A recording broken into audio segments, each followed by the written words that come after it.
राम दोस्तों, ये सिर्फ पोस्ट नहीं, इसे आप गंगा जल समझ लीजिए। ये पोस्टों के लिए है। आप लोगों से विशेष आग्रह करना चाहते हैं कि हम आज तक जितने भी वीडियो डाले या पोस्ट किए हैं उन सब पे ये हमारे तरफ से गंगा जल है। सब पे छिड़किए, सबको शुद्ध कीजिए। और हम अब मोदी सरकार से विकास की बात 5 साल बाद करेंगे। जब 70 साल कांग्रेस का विकास हम लोग देख लिए हैं, तो 70 साल का विकास 15 साल में कुछ विनाश नहीं होने वाला है। 10 साल में अगर थोड़ा बहुत विनाश हुआ है, 5 साल और सही, 5 साल और हम लोग विनाश झेलने के लिए तैयार हैं।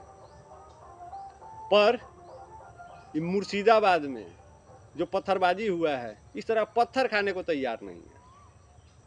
हड्डी रहेगी तो मांस आ जाएंगे। तो अभी हम लोग को हड्डी बचाना है। हम बात करते हैं भाईचारे की और वो भाई को ही चारा बना देते हैं। हम बात करते हैं एकता की और वो बात करते हैं तोड़ ताड़ करने की। हम बात करते हैं हिंदू की, वो बात करते हैं दलित की। हम बात करते हैं हिंदुस्तान का और वो बात करते हैं पाकिस्तान का। खाते हिंदुस्तान का है, गाते पाकिस्तान का है। उनके लिए देश से पहले धर्म है, तो हमारे लिए धर्म क्यों नहीं? देश के साथ हमारे पास धर्म है, तो हम दोनों को साथ लेके चलेंगे। और मोदी जी, आपसे सवाल 5 साल बाद करेंगे। इन 5 सालों में हमें सिर्फ एक चीज़ चाहिए, हिंदू राष्ट्र घोषित कीजिए। और आप जिस पथ पे चल रहे हैं उसको मजबूती से चलिए, हम लोग आपके साथ हैं। जब इतने सारे विनाश देख ही चुके हैं, तो 5 साल और सही, 5 साल और आपको दिया जाता है।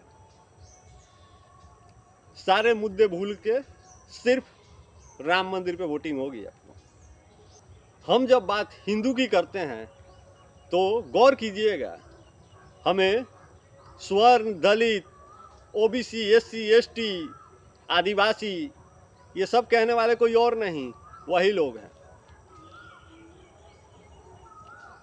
जबकि सिर्फ हम में ओबीसी, एससी, एसटी नहीं है, सब में है। पर हमारा याद दिलाया जाता है और खुद का भूल जाया जाता है। हम जब बात करते हैं विश्व में शांति की, तो वो बात करते हैं विश्व में अशांति की। धर्म के नाम पे हमने 3-3 देश दे दिया, एक देश के 4 टुकड़े हो गए। हमारे मंदिर को गिराने की बात होती है, हमारे शोभा यात्रा में पत्थरबाजी होती है, और पूजा पाठ के दिनों में मीट मछली मटन का प्रचार होता है। तो ये सब हमारी एकता को तोड़ने के लिए कर रहे हैं आप लोग, लेकिन होगा नहीं। अगर आपको भी हिंदुस्तान में रहना है तो जय सिया राम कहना पड़ेगा। जय सिया राम कहोगे तो राम राम, वरना दूर से जय सिया राम। अब तक जो हम किए हैं उस पर हम खुद शर्मिंदा हैं। पर अगर आगे से अगर हम ही करते हैं, या हम जैसा कोई भी सोशल मीडिया पे या ज़मीनी स्तर पे इस तरह का बात करता है, हिंदू मुस्लिम भाई भाई, धर्मनिरपेक्षता, इन सब मुद्दों पे अगर कोई बात करे तो उसे सबसे पहले ब्लॉक कीजिए, अनफ्रेंड कीजिए, अनफॉलो कीजिए, अनसब्सक्राइब कीजिए।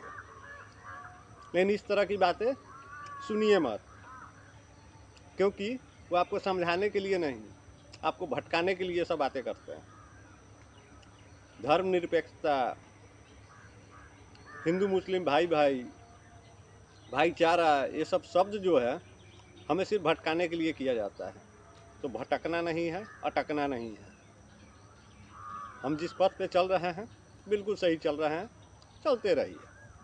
बहुत भाईचारा निभा लिए हम लोग। और हम इस तरह के जो नेता भी हैं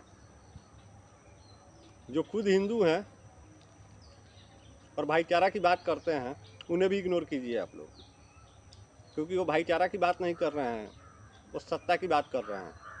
उन्हें कुर्सी चाहिए। अभी बीत गया है, हिंदुस्तान में रह रहे 80% हिंदू उन्हें ईद मुबारक दे चुके हैं, नेता से लेके अभिनेता तक, अमीर से लेके गरीब तक, स्वर्ण से लेके दलित तक, जितने भी हैं सभी ईद मुबारक किए। पर अभी हिंदुओं का 2-3 त्यौहार आया है, रामनवमी, छठ पूजा, नवरात्रा, पर कितने आपके साथी, आपके मित्र, आपके भाई वाले चारे ने आपको मुबारकबाद दिया, आपको शुभकामनाएं दी? 100 में 3 भी नहीं मिलेंगे। 3 तो छोड़िए, हमें तो लगता है 100 में 0.001 भी नहीं मिलेंगे आपको। फिर भी अगर हम भाईचारे की बात कर रहे हैं तो हम गलत दिशा में बह रहे हैं। जो हो चुका उसे छोड़िए, जो आगे होने वाला है उस पर ध्यान दीजिए। और ये स्वर्ण, दलित, ओबीसी, एससी, एसटी इस सब का चक्कर छोड़िए और देश को एक कीजिए।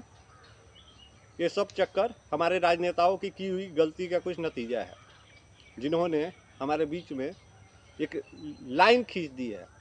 उस लाइन को धीरे धीरे ही सही पर मिटाया जरूर जाएगा। कोशिश हम भी करते हैं, आप लोग भी कीजिए। आपको वोट चाहिए तो बात हिंदू की होनी चाहिए, हिंदू मुस्लिम की नहीं। अगर आपको लगता है कि मुस्लिम के वोट के बिना आप नहीं जीत पाएंगे तो आप मुस्लिम की ही बात कीजिए, मुस्लिम का वोट लीजिए। और हिंदू का वोट चाहिए तो हिंदू की बात कीजिए। और अगर आप सत्ता में हैं तो हिंदू को उस लायक सक्षम कीजिए जितना आप कर सकते हैं, ताकि अगले चुनाव में आपको मदद कर सके और आप जीत सके। लगाइए दिमाग, लगाइए जोर। हम आज तक सोचते आ रहे थे कि कुछ भटके हुए लोग हैं, पर ये कुछ भटके हुए लोग नहीं हैं। ये सिर्फ मौका से भटके हुए लोग हैं। इन्हें जब मौका मिलता है ये भटक जाते हैं, और हमें जब मौका मिलता है हम अटक जाते हैं। तो अटकना छोड़िए और भटके हुए लोगों को और भटकाइए और हिंदू राष्ट्र बनाइए। कभी गौर कीजिएगा, हिंदुस्तान बाहर के किसी भी देश का समर्थन करे, यहाँ पे रह रहे लोग उसका विरोध ही करेंगे, क्योंकि उन्हें पता है कि भारत अगर समर्थन कर रहा है तो उससे दोस्ती होगी और भारत मजबूत होगा। तो वो चाहते हैं कि दोस्ती ना हो, वहाँ दुश्मनी हो जाए और भारत मजबूत नहीं कमज़ोर रहे, ताकि आने वाले भविष्य में वो उसका फ़ायदा उठा सके। उन्हें गौर कीजिएगा, वो आज के लिए काम नहीं करते हैं, आज से 30 साल बाद का एजेंडा फिक्स करके काम करते हैं। अभी कुछ दिन पहले एक वीडियो आप लोगों को शेयर किए थे, जिसमें मुख्तार अंसारी के भाई अफजाल अंसारी कहते हैं कि हम इस मौत का बदला 20 साल बाद पता लगाएंगे, मौत का राज क्या है। मतलब उनका टारगेट आज का नहीं है, वो आज को देख के नहीं जी रहे हैं, वो आने वाले भविष्य को देख के जी रहे हैं। तो क्या हम आने वाले भविष्य के लिए, अपने बच्चों के लिए, आने वाले कल के लिए क्या हम नहीं सोच सकते हैं? बिल्कुल सोच सकते हैं।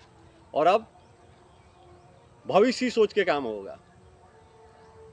हमें राशन, किरासन और तेल और इन लोगों के खेल में नहीं पड़ना है। जो है जैसा है 5 साल वैसा ही और चाहिए। तो पुनः आप सभी से कहना चाहते हैं कि आज तक का हमारा जितना भी किया हुआ वीडियो या पोस्ट है उस सब पे गंगा जल छिड़किए। आप भी छिड़किए, हम छिड़क चुके हैं।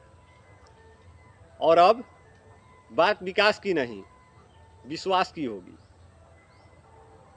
हम आप पे विश्वास करते जाए और आप हमारे साथ विश्वासघात करते जाएं, नहीं चलेगा ये सब।